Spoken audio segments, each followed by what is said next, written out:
Welcome back to our YouTube channel. So ಏನ್ ಮಾಡ್ತಾ ಇದೀವಮ್ಮ? Capsicum curry ಮಾಡ್ತಾ ಇದೀವಿ. ಇದಕ್ಕೆ ಬೇಕಾಗಿರೋ ಪದಾರ್ಥಗಳು 2 ಕ್ಯಾಪ್ಸಿಕಮ್ ಈ ತರ ಉದ್ದುದಕ್ಕೆ ಸ್ಲೈಸ್ ಮಾಡಿ ಇಟ್ಕೊಂಡಿದೀನಿ. ಮತ್ತೆ ಇದು ಕೊತ್ತಂಬರಿ ಸೊಪ್ಪು ಸ್ವಲ್ಪ, 1 ಟೊಮೊಟೊ ಹೆಚ್ಚಿಟ್ಕೊಂಡಿದೀನಿ, ಸ್ವಲ್ಪ ಹಸಿ ಕರ್ಬೇವಿನ ಸೊಪ್ಪು, ಸ್ವಲ್ಪ ಒಣ ಕೊಬ್ಬರಿ, 4 ಗೋಡಂಬಿ, 2 ಸ್ಪೂನ್ ಕಡಲೆ ಬೀಜ, 4-5 ಒಣ ಮೆಣಸಿನ್ಕಾಯಿ, 1 ಬೆಳ್ಳುಳ್ಳಿ, ಸ್ವಲ್ಪ ಶುಂಠಿ, 4 ಹಸಿಮೆಣಸಿನ್ಕಾಯಿ, ಸ್ವಲ್ಪ ಮೊಸರು, 1 ಈರುಳ್ಳಿ ಸ್ಲೈಸ್ ಮಾಡಿ ಇಟ್ಕೊಂಡಿದೀನಿ. ಮತ್ತೆ 1 ಸ್ಪೂನ್ ಸಾಸಿವೆ, 1 ಸ್ಪೂನ್ ಜೀರಿಗೆ, 1 ಸ್ಪೂನ್ ಚಿಲ್ಲಿ ಪೌಡರ್, 1 ಸ್ವಲ್ಪ ಅರಿಶಿನ ಪುಡಿ, ಸ್ವಲ್ಪ ಗರಂ ಮಸಾಲ, ಸ್ವಲ್ಪ ಕಸ್ತೂರಿ ಮೆಂತ್ಯ, ರುಚಿಗೆ ತಕ್ಕಷ್ಟು ಉಪ್ಪು. ನೋಡಿ, ಸ್ಟವ್ ಹಚ್ಕೊಂಡು 1 ಚಿಕ್ಕ ಪಾನ್ ಇಟ್ಕೊಂತಿದ್ದೀನಿ. 1 ಸ್ಪೂನ್ ಆಯಿಲ್ ಹಾಕೊಳ್ಳೋಣ. ನೋಡಿ, ಕಡಲೆ ಬೀಜ ಸ್ವಲ್ಪ ಫ್ರೈ ಮಾಡ್ಕೊಳ್ಳೋಣ ಇದ್ರೊಳಗಡೆ, ಎಣ್ಣೆ ಒಳಗಡೆ. ಮತ್ತೆ ಇದಕ್ಕೇನೆ ಒಣ ಕೊಬ್ಬರಿ, ಮತ್ತೆ ಗೋಡಂಬಿ, ಮತ್ತೆ ಶುಂಠಿ, ಬೆಳ್ಳುಳ್ಳಿ ಎಲ್ಲ ಇದನ್ನೆಲ್ಲ ಒಂದ್ ಸ್ವಲ್ಪ ಫ್ರೈ ಮಾಡ್ಕೊಳ್ಳೋಣ. 2-3 ನಿಮಿಷ ಇದನ್ನೆಲ್ಲ ಸ್ವಲ್ಪ ಚೆನ್ನಾಗಿ ಫ್ರೈ ಆಗ್ಬೇಕು. ಒಣಮೆಣಸಿನ್ಕಾಯಿ ಸ್ವಲ್ಪ ಹಾಕೊಂಡು ಫ್ರೈ ಮಾಡ್ಕೊಳ್ಳೋಣ. ಇದೆಲ್ಲ ಚೆನ್ನಾಗಿ ಫ್ರೈ ಆಗ್ಬೇಕು. ಕಡಲೆ ಬೀಜ, ಕೊಬ್ಬರಿ ಎಲ್ಲ ಅವಾಗ್ಲೇ ತುಂಬಾ ಟೇಸ್ಟ್ ಚೆನ್ನಾಗಿರೋದು. ಇದು ಗ್ರೇವಿ ನೋಡಿ, ರೊಟ್ಟಿ ಚಪಾತಿಗೆಲ್ಲ ತುಂಬಾನೇ ಚೆನ್ನಾಗಿರುತ್ತೆ. ಈಗ ನೋಡಿ ಆಗಿದೆ. ಸ್ಟವ್ ಆಫ್ ಮಾಡ್ಕೊಳ್ಳೋಣ. ಸ್ವಲ್ಪ ಹಾರಕ್ ಬಿಟ್ಬಿಟ್ಟು ಆಮೇಲೆ ಗ್ರೈಂಡ್ ಮಾಡ್ಕೊಳ್ಳೋಣ. ಈಗ ಇದೆಲ್ಲ ಚೆನ್ನಾಗಿ ಆರಿದೆ. ಇದನ್ನ ಮಿಕ್ಸಿಗೆ ಹಾಕೊಂಡು ಗ್ರೈಂಡ್ ಮಾಡ್ಕೊಳ್ಳೋಣ. ಇದಕ್ಕೇನೆ ಟೊಮೊಟೊ ಹಣ್ಣಂದು ಹೆಚ್ಚಿಟ್ಕೊಂಡಿದ್ದೀನಲ್ಲ, ಇದನ್ನು ಹಾಕೊಳ್ಳೋಣ. ಇದಕ್ಕೊಂದು ಸ್ವಲ್ಪ ನೀರು ಹಾಕೊಂಡು ಗಟ್ಟಿಯಾಗಿ ಗ್ರೈಂಡ್ ಮಾಡ್ಕೊಳ್ಳೋಣ. ನೋಡಿ, ಇಷ್ಟು ತರ್ತರಿಯಾಗಿ ರುಬ್ಕೊಂಡ್ರೆ ಸಾಕು. ನೋಡಿ, ಸ್ಟವ್ ಹಚ್ಕೊಂಡು ಇನ್ನೊಂದು ಪಾನ್ ಇಟ್ಕೊಳ್ಳೋಣ. ಈ ತರ ದೊಡ್ಡದಿರೋದು ತಗೊಂಡು 1-2 ಸ್ಪೂನು ಎಣ್ಣೆ ಹಾಕೊಳ್ಳೋಣ. ಅದಕ್ಕೆ ಕ್ಯಾಪ್ಸಿಕಮ್ ಈ ತರ ಸ್ಲೈಸ್ ಮಾಡಿ ಇಟ್ಕೊಂಡಿದ್ದೀವಲ್ಲ, ಇದನ್ನೆಲ್ಲ ಒಂದ್ ಸ್ವಲ್ಪ ಫ್ರೈ ಮಾಡ್ಕೊಳ್ಳೋಣ.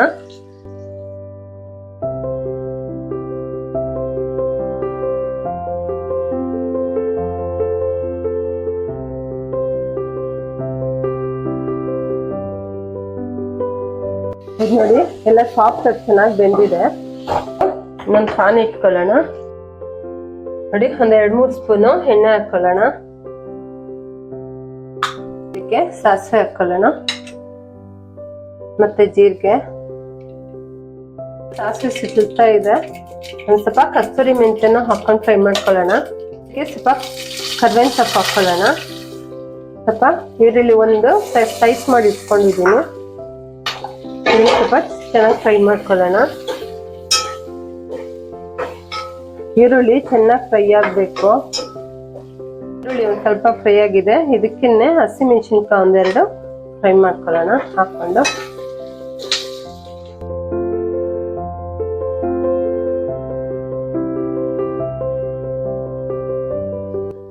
ನೀವು ಹಸಿಮೆಣಸಿನ್ಕಾಯಿ ಬೇಕಾದ್ರೆ ಹಾಕೊಳ್ಳಿ, ಇಲ್ಲ ಅಂದ್ರೆ ಬೇಡ.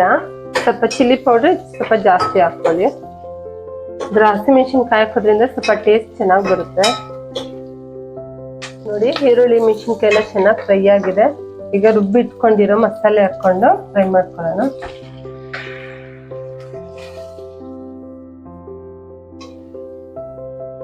ಇವಾಗ ಇದು ಚೆನ್ನಾಗಿ ಎಣ್ಣೆ ಬಿಡೋ ತನಕ ಸ್ವಲ್ಪ ಕುದಿಸ್ಕೊಳ್ಳೋಣ. ಲಿಡ್ ಕ್ಲೋಸ್ ಮಾಡ್ಕೊಂಡು ಫ್ರೈ ಮಾಡ್ಕೊಳ್ಳೋಣ.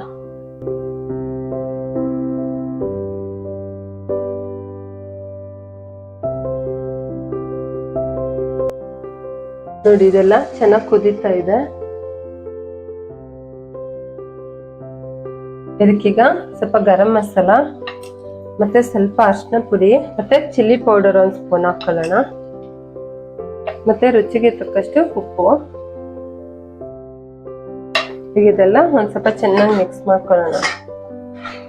ಇದೊಂದು 2-3 ನಿಮಿಷ ಸ್ವಲ್ಪ ಚೆನ್ನಾಗಿ ಫ್ರೈ ಮಾಡ್ಕೊಳ್ಳೋಣ.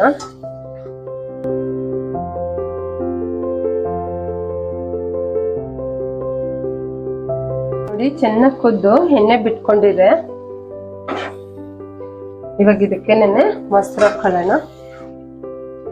1-2-3 ಸ್ಪೂನ್ ಅಷ್ಟು ಗಟ್ಟಿ ಮೊಸರು ಹಾಕೊಳ್ಳೋಣ. ಇದಕ್ಕೆ ಇದೆಲ್ಲ ಚೆನ್ನಾಗಿ ಮಿಕ್ಸ್ ಮಾಡ್ಬಿಡ್ಬೇಕು, ಇಲ್ಲ ಅಂದ್ರೆ ಅಲ್ಲೆಲ್ಲ ಗಟ್ಟಿ ಗಟ್ಟಿ ಆಗ್ಬಿಡುತ್ತೆ ಮೊಸರು.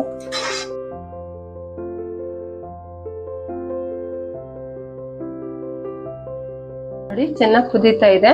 ಇವಾಗ ಇದಕ್ಕೆ ಕ್ಯಾಪ್ಸಿಕಮ್ ಫ್ರೈ ಮಾಡಿ ಇಟ್ಕೊಂಡಿದೀವಲ್ಲ, ಕ್ಯಾಪ್ಸಿಕಮ್ ಹಾಕೊಳ್ಳೋಣ.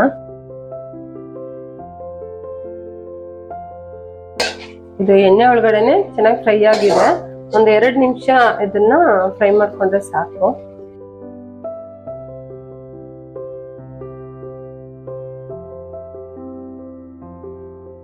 ಕೊತ್ತಂಬರಿ ಸೊಪ್ಪು ಹಾಕೊಳ್ಳೋಣ.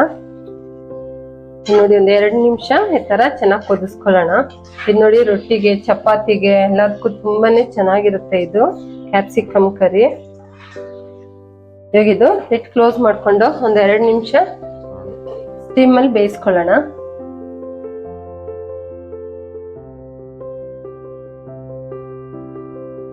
ಈಗ ನೋಡಿ ಚೆನ್ನಾಗಿ ಫ್ರೈ ಆಗಿದೆ. ನೋಡಿ ಎಲ್ಲ ಎಣ್ಣೆ ಬಿಟ್ಕೊಂಡಿದೆ. ನೋಡಿ ಕ್ಯಾಪ್ಸಿಕಮ್ ಕರಿ ಇಷ್ಟು ಚೆನ್ನಾಗಿ ರೆಡಿ ಆಗಿದೆ. ನೋಡಿ ಸ್ಟವ್ ಆಫ್ ಮಾಡ್ಕೊಂಡು ರೆಡಿ ಆಗಿರೋ ಕ್ಯಾಪ್ಸಿಕಮ್ ಕರಿ ಈಗ ಪ್ಲೇಟ್ಗೆ ಸರ್ವ್ ಮಾಡ್ಕೊಳ್ಳೋಣ.